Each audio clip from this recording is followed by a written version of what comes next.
उज्ज्वला संजीव कवयित्री म्हणून एक आवाहन मला सगळ्यांना करायचं आहे. आपण सगळ्याजणी स्वतःकडे दुर्लक्ष करतो, सगळं करतो, परिवारासाठी सगळं चांगलं काम करतो, मुलांकडे लक्ष देतो, सासू सासरे सगळं करतो, पण स्वतःकडे दुर्लक्ष करतो. तर तसं होऊ नये म्हणून दी पिंक इनिशिएटिव्ह ही माझी जी संस्था आहे ही ब्रेस्ट कॅन्सर अवेअरनेससाठी काम करते. तर माझं सगळ्यांना आवाहन आहे, सगळ्या मंडळांनी एक अवेअरनेसचा कार्यक्रम जरूर ठेवा. तो मी विनामूल्य करते. मी स्वतः याच्यातनं पूर्णपणे बरी होऊन उभी आलेली आहे. त्याच्यामुळे आपण सगळ्याजणी छान होऊ शकतो. जर का काही असं काही घडलं तर आपण अतिशय चांगलं होऊ शकतो. हे उदाहरणार्थ आणि या माध्यमातून मला तुमच्यापर्यंत पोहोचता आलं आहे त्याची मला अतिशय आनंद होतो आहे. आणि सगळ्या कार्यक्रमात म्हणजे सगळ्या मंडळांनी हा 1 तासाचा कार्यक्रम ठेवायचा आहे. तुमचे काही मिथ्स, शंका, कुशंका ज्या काही असतील त्याचं निराकरण करण्याची जबाबदारी माझी आहे. धन्यवाद. एवढंच मला सांगायचं होतं. माझ्या संस्थेची आणि माझी माहिती आहे. नंबर लिहून घेतला तर बरं राहील. 77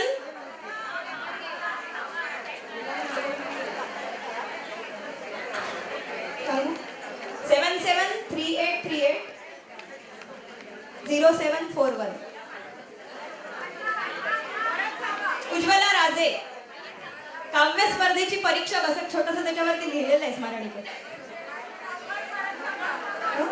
773838 बरं सांगते, मराठीत पण सांगते. 773838 म्हणजे 7738380741. आणि ईमेल आयडी अतिशय सोपा आहे, ujjwalasanjeev@gmail.com. थँक्यू. तर सर्वांना जेवण आवडलं का? पोटभर जेवलं? थँक्यू. चला तर मग आपण आता सांस्कृतिक सत्राला सुरुवात करूया. या सत्रात आपण सांस्कृतिक स्पर्धा घेणार आहोत. मी या स्पर्धेचे नियम तुम्हाला वाचून दाखवते. पहिल्या सत्रातील अनुक्रमांकच दुसऱ्या सत्रात कायम राहतील. प्रत्येक संस्थेने चिठ्ठीत आलेल्या विषयानुसारच सादरीकरण करावे. संलग्न संस्थेच्या 5 भगिनी भाग घेऊ शकतात. प्रत्येक स्पर्धकाला 7 मिनिटांचा अवधी देण्यात येईल. स्पर्धा सुरू होताना व संपताना बेल वाजवली जाईल. वेशभूषा व सादरीकरणाला प्राधान्य दिले जाईल. सांस्कृतिक स्पर्धेचे लिखाण स्वलिखित असले तरी चालेल. विषय त्या मंडळापुरता मर्यादित असेल. कोणत्याही व्यावसायिक रंगभूमीवर काम करणाऱ्या महिलेस या स्पर्धेत भाग घेता येणार नाही आणि परीक्षकांचा निर्णय अंतिम राहील. हे होते स्पर्धेचे नियम. मैत्रिणींनो, कितीतरी स्त्रियांना घर संसार यामुळे आपले कलागुण, छंद या गोष्टींना विराम द्यावा लागतो. अर्थात तो त्यांनी घेतलेला निर्णय असतो. पण आमच्या या स्पर्धेमुळे आपल्यातल्या कलागुणांना भरपूर वाव मिळणार आहे. प्रत्येकीलाच आपल्यातील जे कलागुण आहेत त्याच्यात करिअरच करायचं असते अशी भावना नसते. पण कधीतरी आपल्यातील गुण लोकांसमोर यावेत अशी अपेक्षा तर नक्कीच असते. तर भगिनींनो, म्हणून हा स्नेहबंधननी तुमच्यासाठी केलेला एक छोटासा प्रयत्न.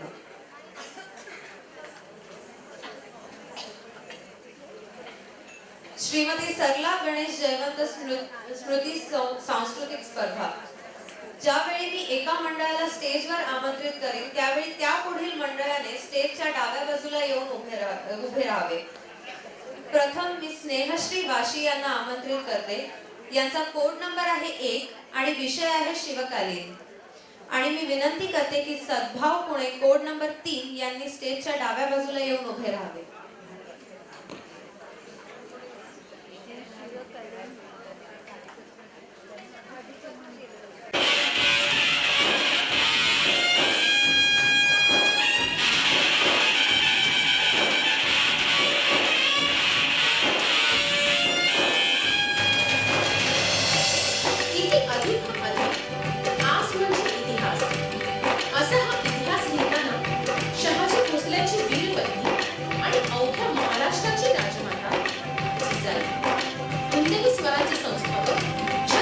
शिवाजी महाराजांची पराक्रमी सून ताराराणी, माहूरच्या उदाराम देशमुखांची वीरपत्नी रायबाग, जखमी सैनिकांचे रक्षण करणारी संत रामदासांची पट्ट शिष्या अक्कास्वामी आणि दर्या सारंग सरखे कानोजी आंबे यांची वीरपत्नी लक्ष्मीबाई, ज्यांना इतिहासानेही सलाम करावा अशा आभार कर्तृत्व असलेल्या या मराठा महाराष्ट्र कन्या, या महाराष्ट्र कन्यांचे तेज मध्यांनीच्या दिनकरालाही गाजवणार होते. महापराक्रमी पाच जणी, महापराक्रमी पाच जणी, शोभती रणरागिणी, शोभती रणरागिणी, नाहीच्या वेच्या कुणी, पाच प्रत्यक्ष वाघिणी, पाच प्रत्यक्ष वाघिणी, पाच प्रत्यक्ष वाघिणी. राजमाता जिजाऊ, जिने स्वराज्याचंच नाही तर सुराज्याचं स्वप्न उगार पाडलं. आभार करू.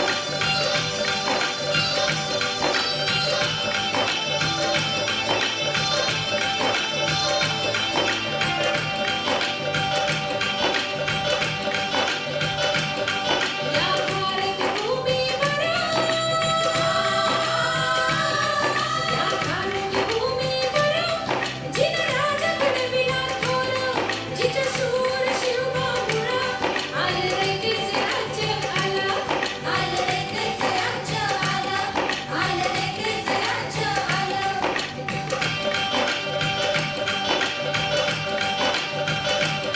राणी ताराबाई, अंबिका मोहितेंची देवी, जिचा अभिमान वाटावा अशी छत्रपती शिवरायांची महापराक्रमी सून.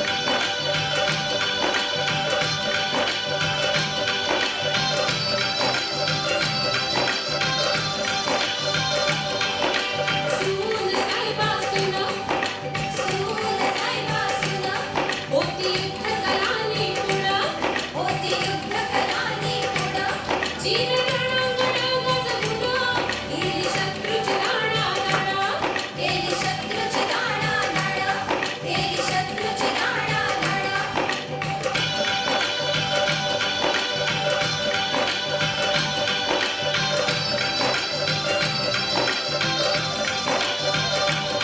रायबाबा, माहूरच्या उदाराम देशमुखांची वीरकथा एक मरहट असते. मुघलांच्या दरबारात चाकरी करीत असताना तळ हातावर शीर घेऊन प्रत्यक्ष शिवबालाही भेटली आणि तिचं ते शौर्य पाहून शिवबाही अचंबित झाले.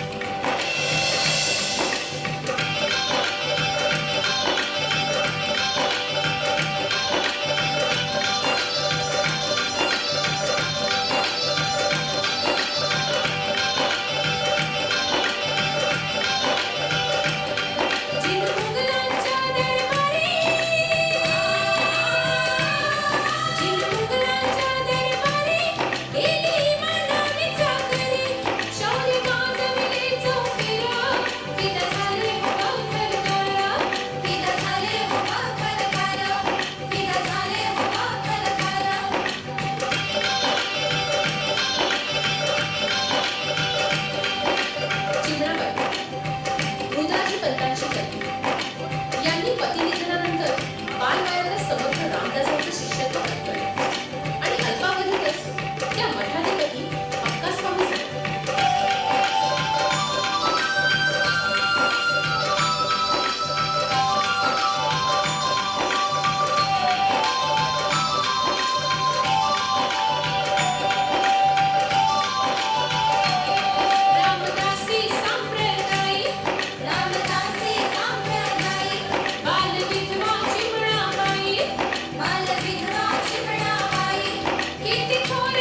धन्यवाद.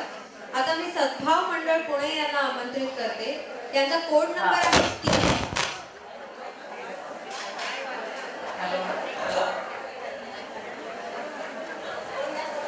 Hello hello hello hello hello hello hello hello.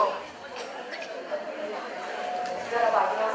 यांचा कोड नंबर आहे 3 आणि विषय आहे राजकीय स्त्रिया. यानंतर मी मातृवात्सल्य ठाणे यांना विनंती करते की त्यांनी स्टेजच्या डाव्या बाजूला येऊन उभे राहावे. धन्यवाद. भारतातील राजकीय स्त्रिया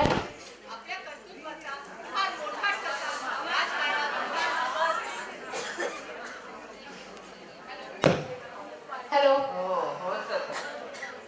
वेळ बघा. आता स्टार्ट करा. हॅलो. त्यांचं ते आलं ना. भारतातील राजकीय स्त्रियांनी आपल्या कर्तृत्वाचा फार मोठा ठसा राजकारणात उमटवला.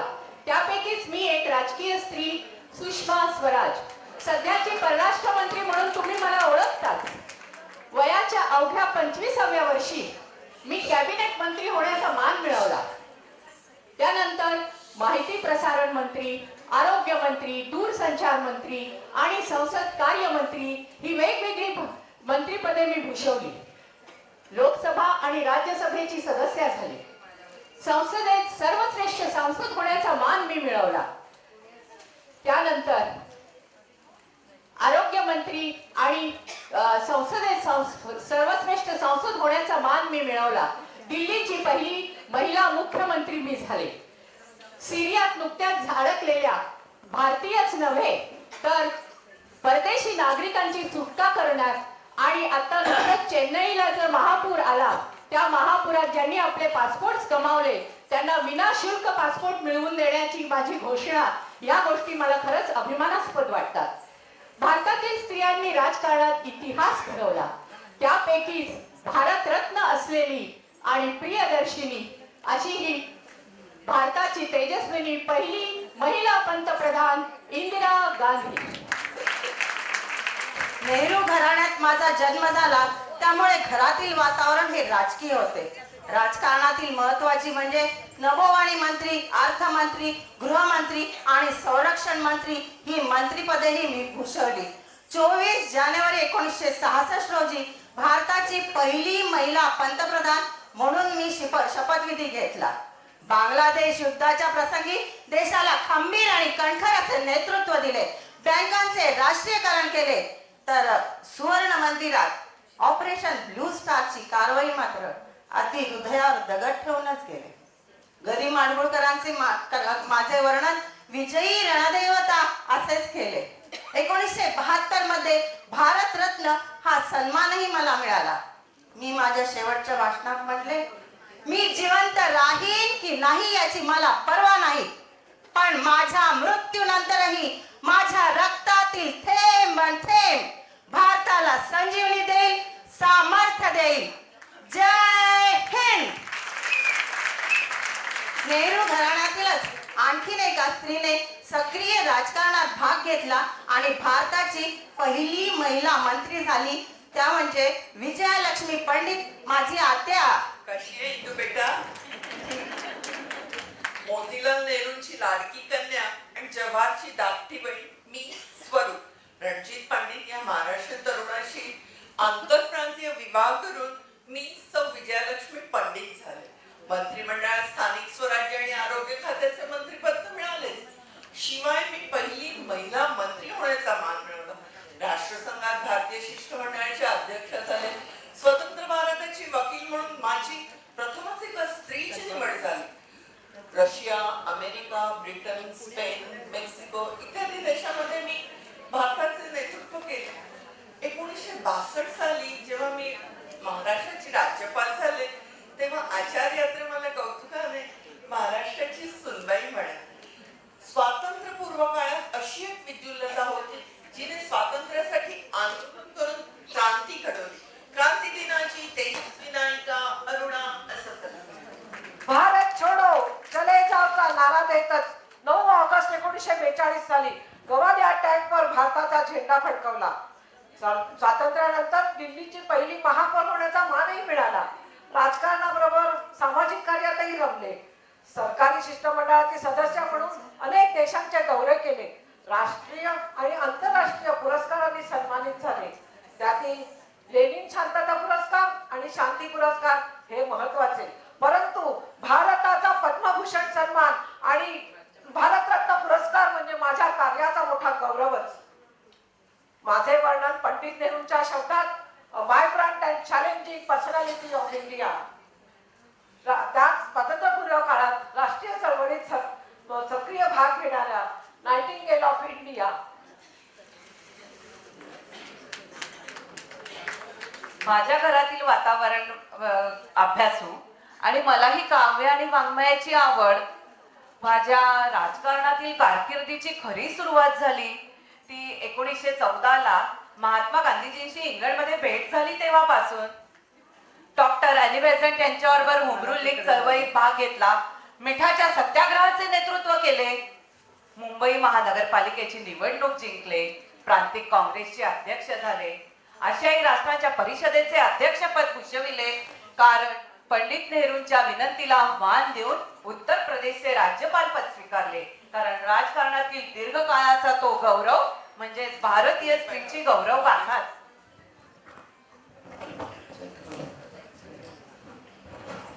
झाली भारत माता राजकीय कन्याची ही गाथा.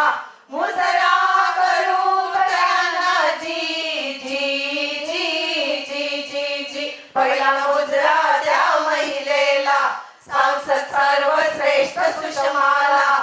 काय सांगू तिची आणि गाथा जी जी जी जी जी जी. चमकली एक तेजस्विनी भारत रत्न प्रिय दर्शनी. काय सांगू तिची आणि गाथा जी जी जी जी जी. राजकारणी झुंजार देशप्रेमी वकिली पाण्याची विजया लक्ष्मी. काय सांगू तिची आम्ही गाथा जी जी जी जी जी जी. इतिहास घडविला क्रांतीचा भारत छोडो नारा अरुणाचा. काय सांगू तिची आम्ही गाथा.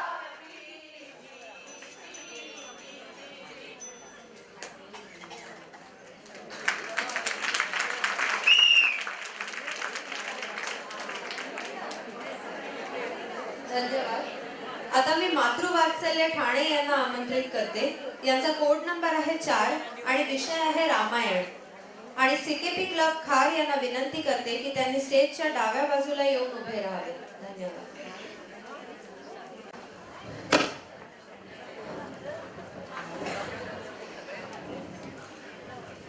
इथे श्री वाल्मिकी रामायण कथा संपूर्ण. किती भारावलं ग आपण. हो. ए आता या रामायणातल्या स्त्रिया इथे आल्या तर. हो मीच ती कैकई, रामायणातली एक खलनायिका. हीच तर माझी ओळख. पण मी अशी का? कधी घेतलंय कोणी जाणून? आज मला तेच सांगायचंय सगळ्यांच्या समक्ष. माझ्या भरतालाच राजा करावं आणि रामाला वनवासात पाठवावं असा हट्ट धरण्या इतकी संकुचित मनाची नव्हते मी.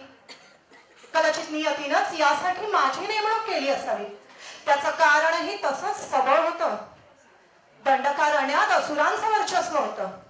त्यांचा विनाश रामासारखा योद्धाच करू शकतो हे फक्त मी जाणून होते. कारण रथाचं सारथ्य करता करता युद्ध नीती मला अवगत झाली होती.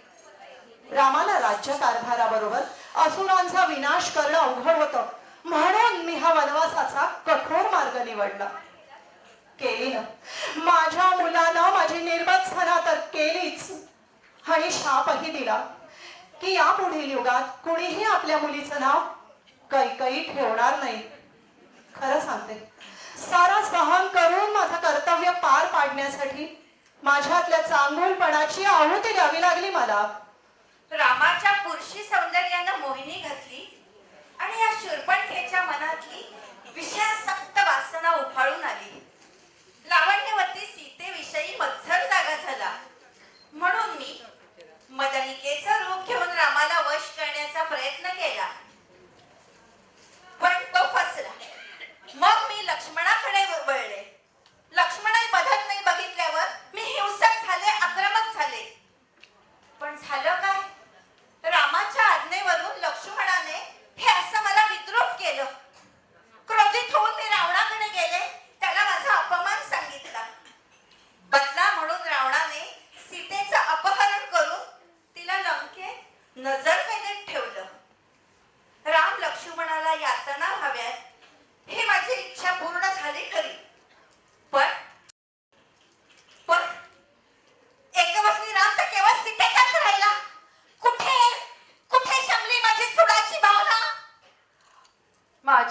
विवाहाच्या निमित्ताने शेकडो मेंढरांचा बळी दिला जाणार प्रथा म्हणून भिल्ली नसले तरी मला हे मान्यच नव्हतं.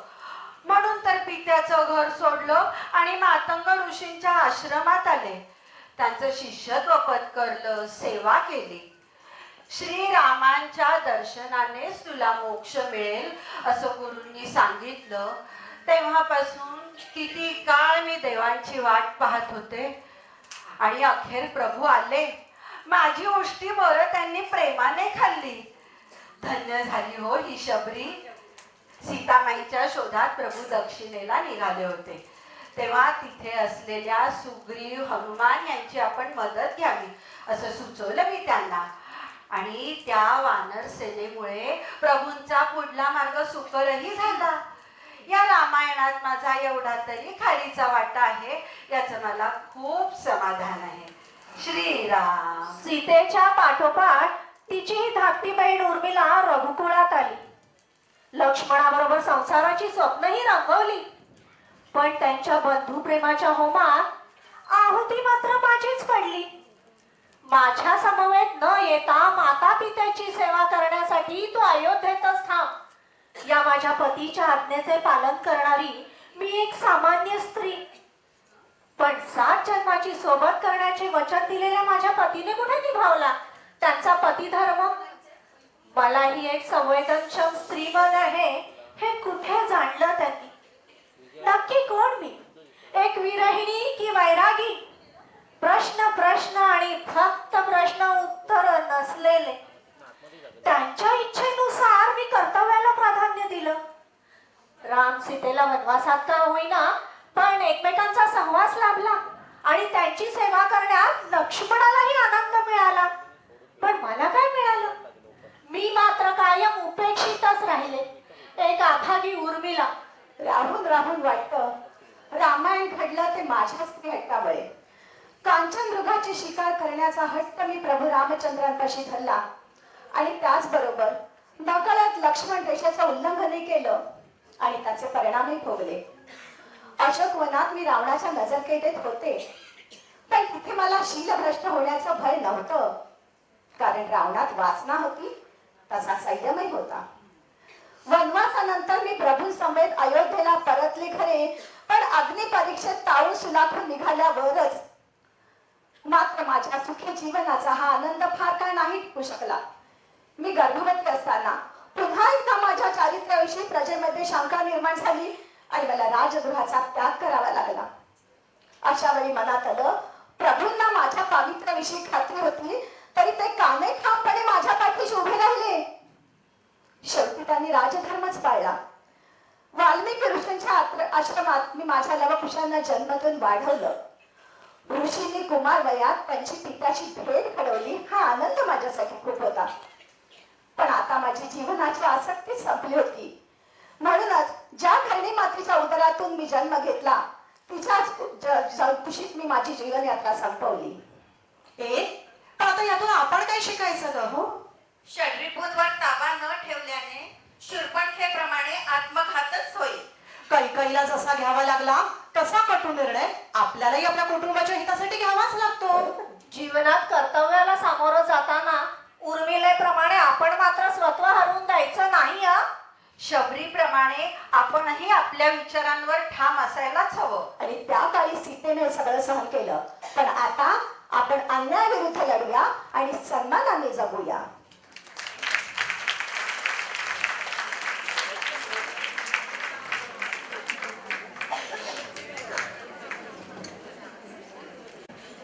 धन्यवाद. यापुढील मंडळ आहे स्नेहशलाका विलेपार्ले. याचा कोड नंबर आहे 6 आणि विषय आहे लेखिका. यानंतर संस्कृती महिला मंडळ कांदिवली बोरिवली यांना मी विनंती करते की त्यांनी स्टेजच्या डाव्या बाजूला येऊन उभे राहावे.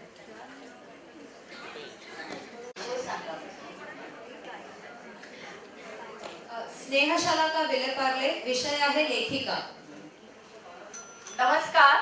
स्वानंदी वाचक मंडळातर्फे आपलं सगळ्यांचं मनपूर्वक स्वागत. धन्यवाद. उर्मिला आज 9वारी? अगं हो, मी ते लक्ष्मीबाई टिळकांचं स्मृतिचित्र वाचते न.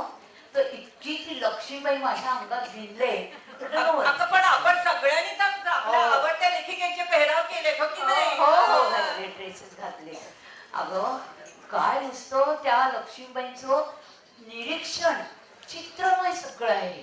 त्यावेळेचा काळ म्हणजे त्यांच्या वडिलांचं सवळं ववळं तेल तूप मीठ सगळं धुवून घ्यायचे. कसं कोण जाणे माहिती नाही बाबा. आणि लक्ष्मीबाईंचा नवरा रेवरंड नारायण टिळक ते भयानक संतापी आणि विक्षिप्त कधी कधी गायब व्हायचे. आणि एकदा तर ते दोघं नवरा बायको सोमट्याने खेळत होते आणि ती लक्ष्मी तिला हसण्याची सवय. जशी जशी ती जिंकायला लागली तशी तशी ती हसायला लागली. आणि हसल्याबरोबर त्या टिळकांचा जो संताप झाला तिला ढकलून दिलं. ती जिन्यावरून खाली पडली बिचारी. तेव्हा 7 महिन्याची गरोदर होती. काय गं बाई? आणि सासरे त्यांचे तर विचारूच नका. एकदा तर त्यांनी मुलाच्या आणि सुनेच्या नावाने आंघोळ केली, तिलांजली वाहिली.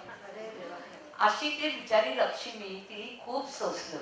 पण जेव्हा टिळकांनी ज्या ख्रिस्ती धर्म स्वीकारला ना तेव्हा मात्र तिच्या पायाखालची जमीन अदरली. काय करावं कळेना. कर्मठ ब्राह्मण घरातली बाई ती. सधन असं माहेर होतं पण अभिमानी लक्ष्मी माहेरी गेली नाही. तर पतीबरोबर तो जिथे जाईल तिथेच ती गेली. खूप त्रास म्हणजे वाळीतच टाकलं होतं त्यांना.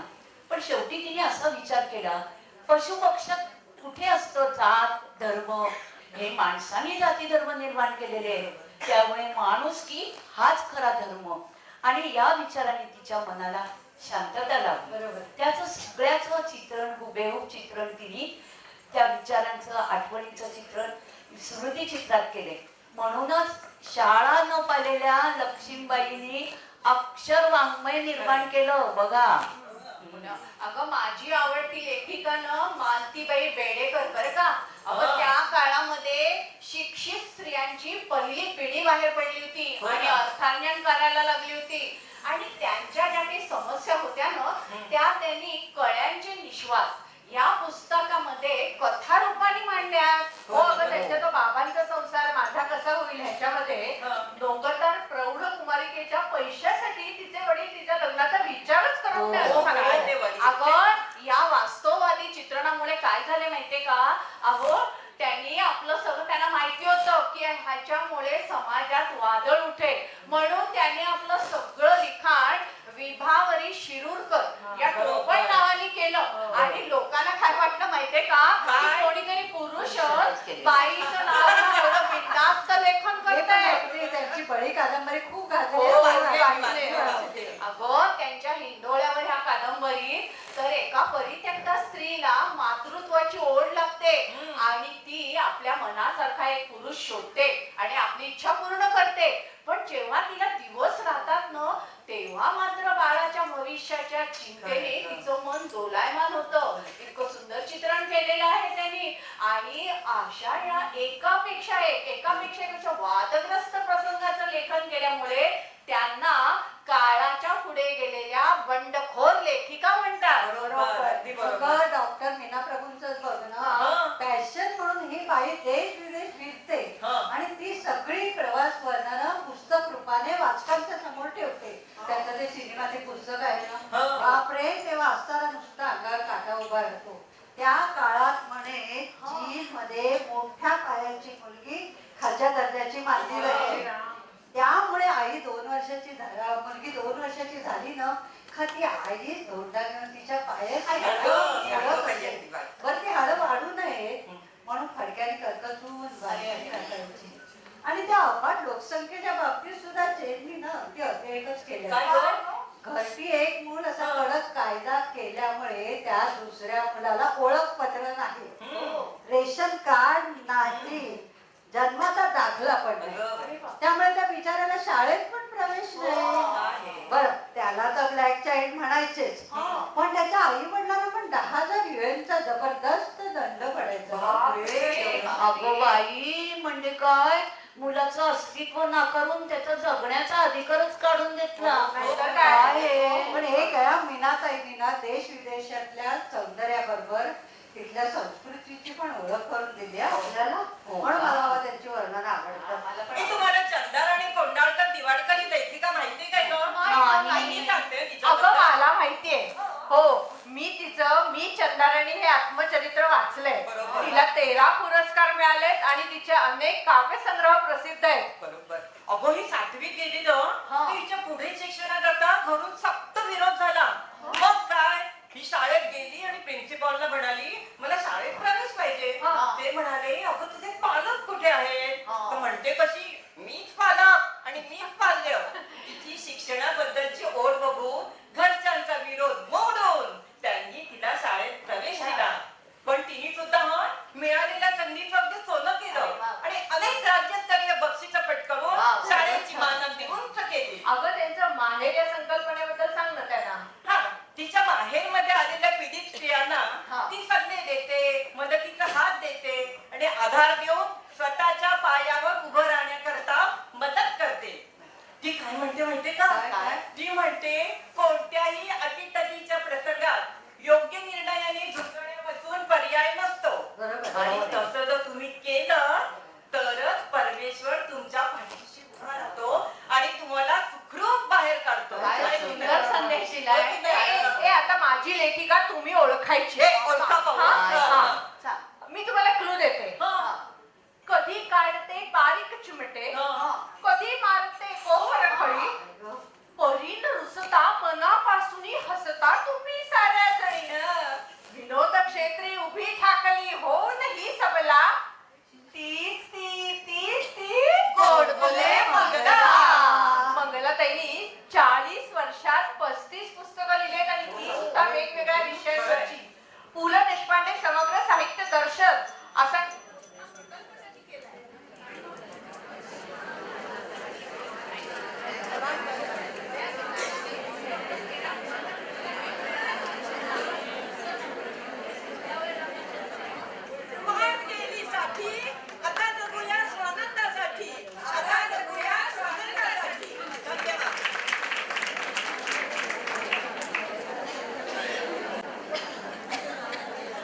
आता मी आमंत्रित करते संस्कृती महिला मंडळ कांदिवली कोरवली यांना. याचा कोड नंबर आहे 7 आणि विषय आहे देवता महाराष्ट्रातील. यानंतर सावित्री मंडळ कल्याण यांना विनंती करते की त्यांनी स्टेजच्या डाव्या बाजूला येऊन उभे राहावे.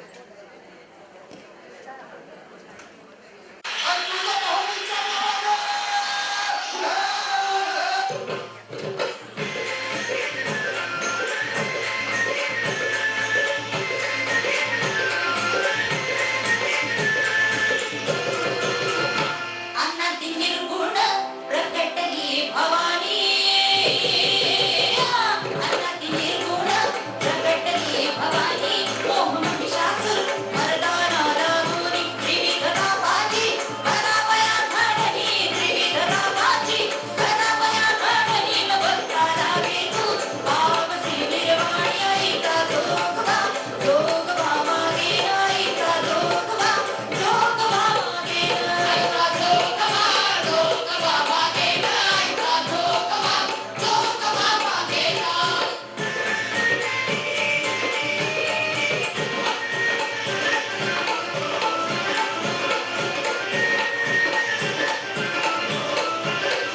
सारुनी माळवी घालीन हाती बोधाचा झेंडा मी घेईन बेदरहित वारीची जाईन बेदरहित वारीची जाईन ऐका जोगवा जोगवा मागे. या जोगव्यातील बोधाचा झेंडा अत्याचार अंधश्रद्धा यांचा निपात करून प्रगतीची वाटचाल करण्यासाठी हाती धरला आहे. आजच्या युगातही जेव्हा स्त्रीभ्रूण हत्येसारखा गुन्हा घडतो तेव्हा जीव कळवळतो. आठवण होते जिवती देवी व्रताच्या महात्म्याची. जिवतीची पूजा पूर्वापार परंपरेनुसार मुलगा मुलगी या दोघांच्याही रक्षणासाठी त्यांच्या सुखासाठी आणि दीर्घायुष्यासाठी करण्यात येते. शुक्रवारी मुला मुलींना जिवतीचं वाण देण्यात येतं. चणे खडीसाखर देऊन स्त्रियांना हळदी कुंकू दिलं जातं.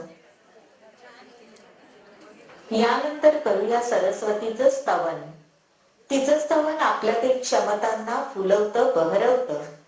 सरस्वतीची कृपा म्हणजे कुठलंही कर्मकार्य ज्ञानसंपन्नतेने कलात्मकतेने करण्याचं वरदान. जय शारदे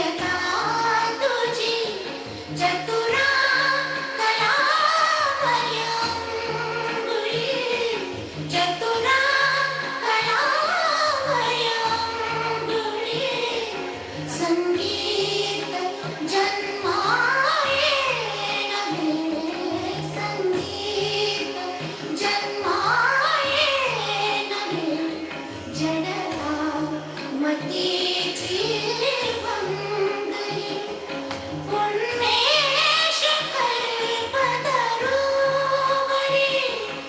उन्मेष कल्पतरुवरी बहरून आला मंजिरी बहरून आला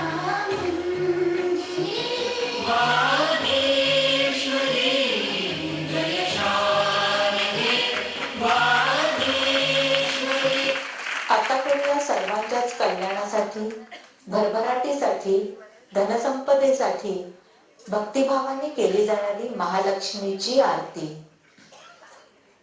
देवी जय देवी श्री लक्ष्मी माते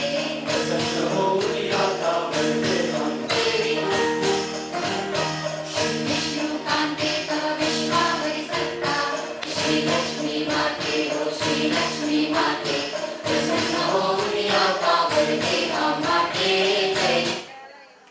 खर तर आपली सर्व कर्मकार्य यथाशक्ती संपन्न होण्यासाठी आपण आपल्या कुलदेवतेचं नमन करतो.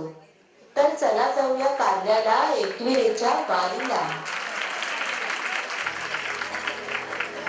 कार्याच्या डोंगरावा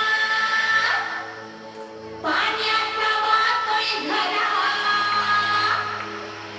आई तुझ्या डोंगरावा पाण्याचा वातोय घरा उठ गो आई माझे अंगोनी करे कविरा उठ गो आई माझे अंगोनी करे कविरा कार्याच्या डोंगरावा पाण्याचा वातोय घरा आई तुझ्या डोंगरावा पाण्याचा वातोय घरा उठ गो आई माझे अंगोनी करे कविरा उठ गो आई माझे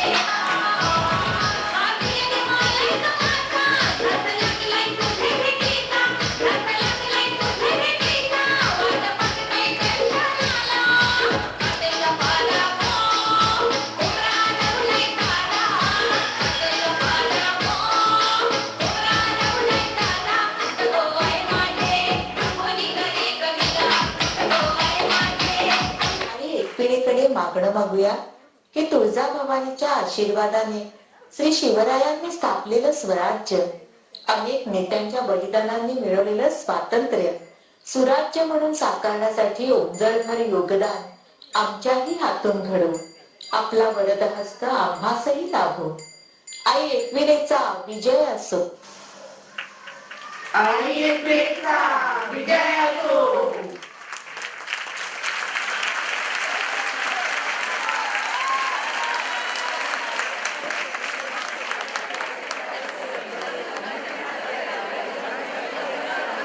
आता मी सावित्री मंडळ कल्याण यांना आमंत्रित करते. याचा कोड नंबर आहे 12 आणि विषय आहे पौराणिक रामायण व महाभारत सोडून.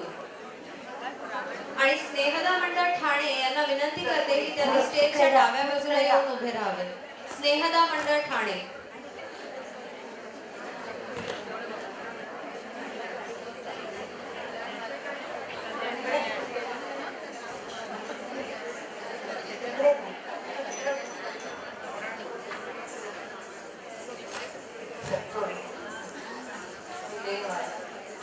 भूतेषु शक्तिरूपेण संस्थिताः.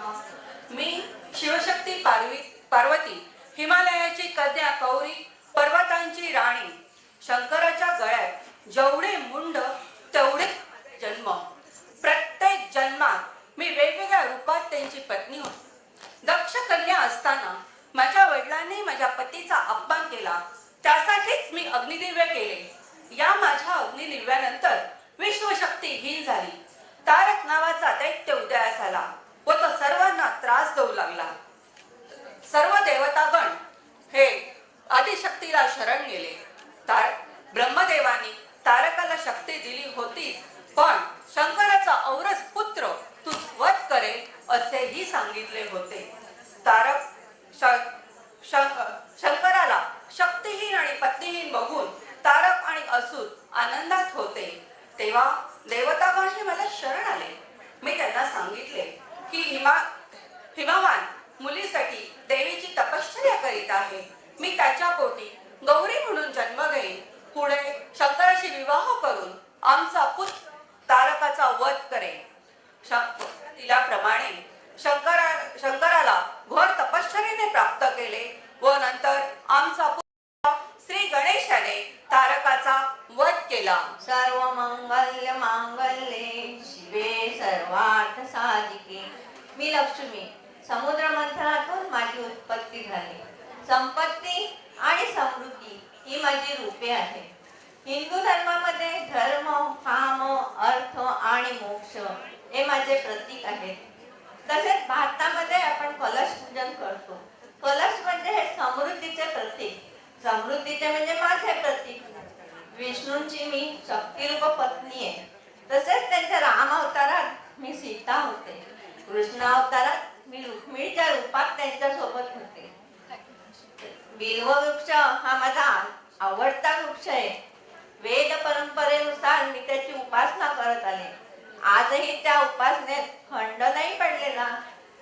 लग्नामध्ये वधूवरांना लक्ष्मीनारायणाचा जोडा म्हणून म्हणतात. तसेच दिवाळी आणि शरद पौर्णिमा या दिवशी लोक माझी आनंदाने पूजा करतात, मनोभावे पूजा करतात. जे लोक माझ्या शक्तीचा गैरवापर करतात त्यांच्याकडे मी पाठ फिरवून निघून जाते. पण जे लोक माझी मनोभावे पूजा करतात त्यांच्याकडे मी आशीर्वाद रूपाने वास्तव्य करते. ओम नमो भगवते वासुदेवाय. मी वृंदा, पुराण काळातली मुलगी. राक्षस कुळात माझा जन्म झाला. लहानपणापासून मी विष्णू भक्त होते. नित्यनेम मी विष्णूची पूजा करत होते. माझा विवाह राक्षस कुळातला राजा जलंधर यांच्याशी झाला. पतीची सेवा करणे हाच माझा धर्म होता. देवदानाच्या युद्धाच्या वेळेस माझे पती युद्धावर जाण्यास सज्ज झाले. तेव्हा मी त्यांना सांगितले, स्वामी आपण परत येईपर्यंत मी अनुष्ठानात बसणार आहे. जोपर्यंत माझं अनुष्ठान संपणार नाही तो परत येणार नाही. माझे अनुष्ठान चालू. ते युद्धावर जाण्यास सज्ज झाले व मी अनुष्ठानात बसले.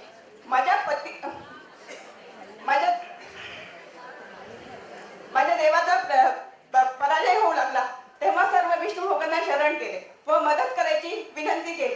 तेव्हा विष्णू माझे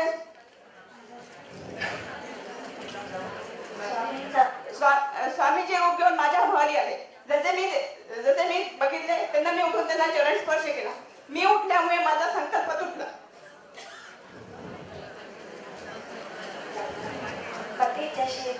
पतीचे शिर मांडीवर घेऊन मी सती गेले. त्या विष्णूंनी त्यांचे नाव तुलसी ठेवले. म्हणूनच विष्णू शालिग्रामाच्या रूपात माझ्या जवळ राहिले. गुरु ब्रह्मा गुरु विष्णू गुरुदेव महेश्वरा.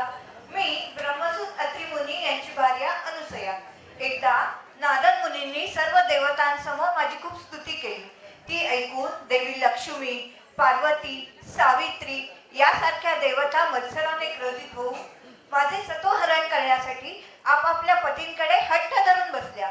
एकदा अत्रि मुनी तपोवनात गेले असता ब्रह्मदेव, विष्णू, महादेव हे तिन्ही देव तपस्वी वेश धारण करून भिक्षा मागण्यास माझ्या आश्रमी आले.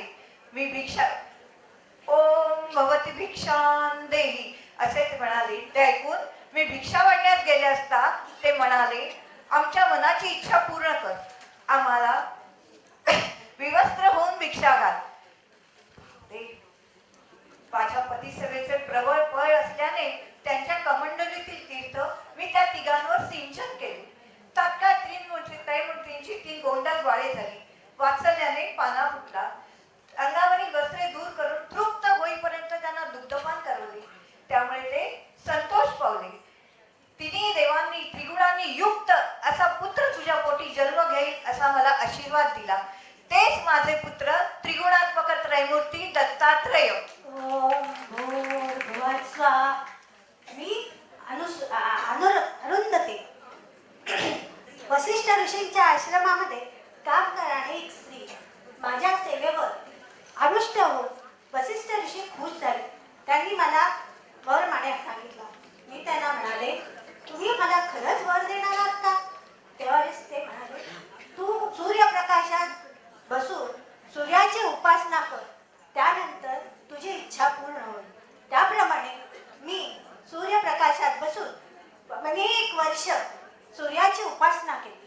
सूर्याच्या तळपत्या उष्णतेमुळे माझे संपूर्ण शरीर जळून गेले, माझा संपूर्ण देह जळून गेला. तेव्हा वसिष्ठ ऋषी माझ्यावर प्रसन्न झाले आणि ते मला म्हणाले, बोल. आणि त्यांनी माझ्याशी त्यांनी विवाह केला. तीच मी महाप्रतिव्रता अरुंधती. आजही सप्तर्षींच्या आकाशामध्ये सप्तर्षींच्या ताऱ्यांमध्ये वसिष्ठ ऋषींच्या जवळ माझं स्थान आढळले.